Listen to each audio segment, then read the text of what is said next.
नमस्कार बच्चों, आज हम बसंत भाग 3 कक्षा 8 के लिए हिंदी की पाठ्य पुस्तक का अध्ययन करेंगे। बच्चों, आज हम पाठ 2 लाख की चूड़ियाँ पढ़ेंगे। इसके लेखक कामता नाथ जी हैं। प्रस्तुत पाठ में मशीनों के अधिकाधिक प्रयोग से उत्पन्न दुष्प्रभावों का हृदय स्पर्शी वर्णन किया गया है। मशीनों के बढ़ते प्रयोग को एक ओर जहां विकास का सूचक माना जाता है, वहीं दूसरी ओर लघु एवं कुटीर उद्योगों पर कितना बुरा प्रभाव पड़ता है, यही इस पाठ का वर्ण विषय है। एक ओर जहां इस मशीनी युग में कितने हाथों से काम छिन गया है, वहीं दूसरी ओर इन उद्योगों में हानि होते देखकर लोग पैतृक उद्यम छोड़कर नया उद्यम करने को विवश हो रहे हैं या रोजगारहीन हो रहे हैं। इस पाठ में मशीनी युग का शिकार हुए व्यक्ति बदलू की पीड़ा का मार्मिक वर्णन किया गया है। इस पाठ के द्वारा लेखक लघु उद्योग की ओर पाठकों का ध्यान करवा रहे हैं। वे कहते हैं कि बदलते समय का प्रभाव हर वस्तु पर पड़ता है। बदलू व्यवसाय से मणिहार है। मणिहार का अर्थ होता है बच्चों चूड़ी बनाने वाला। वह बदलू अत्यंत आकर्षक चूड़ियाँ बनाता है। गांव की स्त्रियां उसी की बनाई चूड़ियाँ पहनती हैं। बदलू को कांच की चूड़ियों से बहुत चिढ़ है। वह कांच की चूड़ियों की बड़ाई भी नहीं सुन सकता था तथा कभी कभी तो 2 बातें सुनाने से भी नहीं चूकता।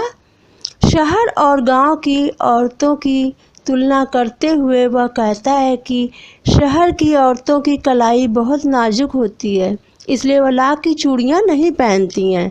लेखक अक्सर गांव जाता है तो बदलू काका से ज़रूर मिलता है, क्योंकि वह उसे लाख की गोलियां बनाकर देता है। परंतु अपने पिताजी की बदली हो जाने की वजह से इस बार वह काफ़ी दिनों बाद गाँव आता है। वह वहाँ औरतों को कांच की चूड़ियाँ पहने देखता है तो उसे लाख की चूड़ियों की याद हो आती है। वह बदलू से मिलने उसके घर जाता है। बातचीत के दौरान बदलू उसे बताता है कि लाख की चूड़ियों का व्यवसाय मशीनी युग आने के कारण बंद हो गया है और कांच की चूड़ियों का प्रचलन बढ़ गया है। इस पाठ के द्वारा लेखक ने बदलू के स्वभाव, उसके सीधेपन और विनम्रता को दर्शाया है। मशीनी युग से आए परिवर्तन से लघु उद्योग की हानि पर प्रकाश डाला है। अंत में लेखक यह भी मानता है कि कांच की चूड़ियों के आने से व्यवसाय में बहुत हानि हुई है, किंतु बदलू का व्यक्तित्व कांच की चूड़ियों की तरह नाजुक नहीं था जो सरलता से टूट जाए।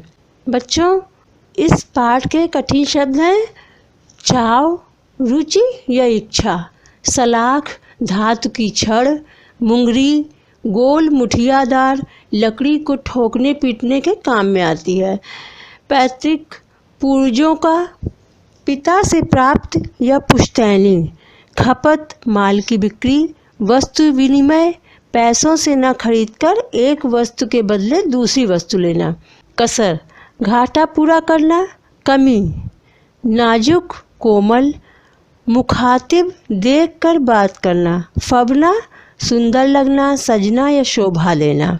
बच्चों, इस पाठ से संबंधित प्रश्न है, बचपन में लेखक अपने मामा के गांव चाव से क्यों जाता था और बदलू को बदलू मामा न कहकर बदलू काका क्यों कहता था?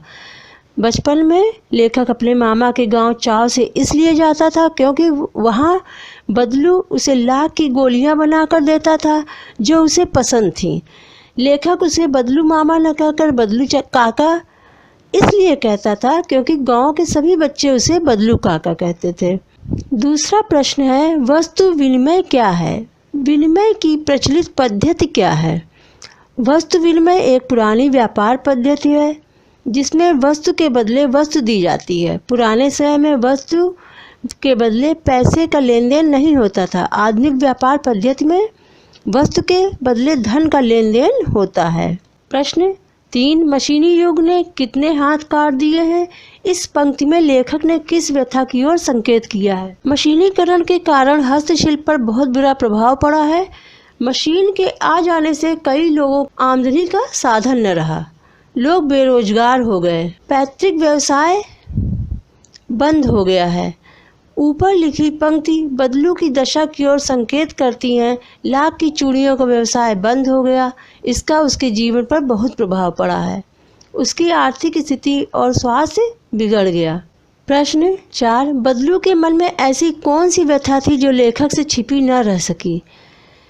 मशीनीकरण के आने तथा कांच की चूड़ियों के प्रचलन एवं गांव में औरतों के कांच की चूड़ियों के पहनने के कारण बदलू का व्यवसाय बिल्कुल बंद हो गया था। उसकी आर्थिक स्थिति भी खराब हो गई थी। अपना पैतृक काम खो देने की व्यथा लेखक से छिप न सकी। मशीनी युग से बदलू के जीवन में क्या बदलाव आया? मशीनी युग के कारण बदलू का सुखी जीवन दुख में बदल गया था। गांव की सारी औरतें कांच की चूड़ियां पहनने लगी थीं। बदलू की कला को अब कोई नहीं पूछता था। उसकी चूड़ियों की मांग अब नहीं रही थी। इसी कारण शादी ब्याह से मिलने वाला अनाज, कपड़े तथा अन्य उपहार उसे नहीं मिलते थे। उसकी आर्थिक हालत बिगड़ गई, जिससे उसके स्वास्थ्य पर बुरा असर पड़ा था। धन्यवाद।